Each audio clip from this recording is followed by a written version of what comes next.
Everyone presented. Today I am going to show you how to change your oil in your car. Today I am doing it in my Jeep. The things you'll need: your correct oil. My Jeep takes 10W30. Some oil stabilizer. This makes your engine last longer. It says right there. You will need a filter and a funnel, unless you want to freehand it, but that gets messy. You'll also need a drain, and this is just to catch extra oil that you miss. And that is everything you need to change your oil. You want to grab a socket and a wrench, climb under your truck, or if you need jack stands and jack for a car that you cannot fit under, that would come in handy. But you want to find the drain plug, which is right there. Drain pan thing, right under it. Sometimes it will shoot out, so you kind of have to guess, and you might need cardboard or something to block it off, but I don't have any right now. So we're just gonna eyeball this, and hopefully it'll start plug off. It will just start going in. As you can see, I didn't judge it correctly, and now I have oil all over me, which is what not to do. Oil thing, it's safe to, it's good enough to close off. Filter removers. And in my case, it's sideways, so I need two hands to do this in order for it to get in the drain. Okay, so I can get my oil filter off with this one. So I went to the store and bought this one, which is a lot more, I guess, better, for lack of a better word. Back on. Okay, so we got the oil filter on. Make sure it's hand tight. Always want to make sure it's hand tight. So double check the filter.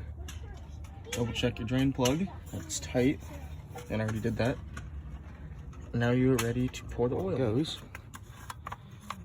Mine goes right. Don't fall. Goes right there. And you want to make sure you know how much oil your engine takes. In my scenario, mine takes 6. So we have 1 quart of oil stabilizer. And then that means I would have to put 5 quarts of just oil in it. So we'd come over here, grab the funnel, put it in there, and then we would start filling. Make sure you put this in hot water for a little bit, so it just, because it's kind of thick when you first buy it, but it'll liquefy it more. Oil stabilizer in. The last part is just to clean up your mess, and then that is how you change the oil on the car or truck. Everything's filled in, just thought I'd go over what you do after. So you want to check your oil. Just make sure it's at the good enough line. See if I can prop it up. Oh, I can. Okay. So find your dipstick. Always clean it off the first one. Never go off a first reading.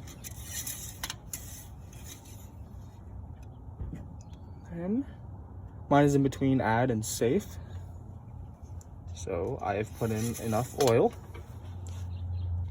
And after that, we just go start it to make sure everything's running well. So after you check your dipstick, make sure everything's tight, the caps, the bolts and everything. You just come over here, start it.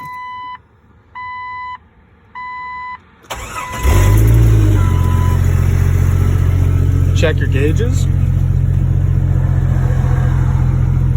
Oil pressure is where it's supposed to be. Temperature is where it's supposed to be. Then,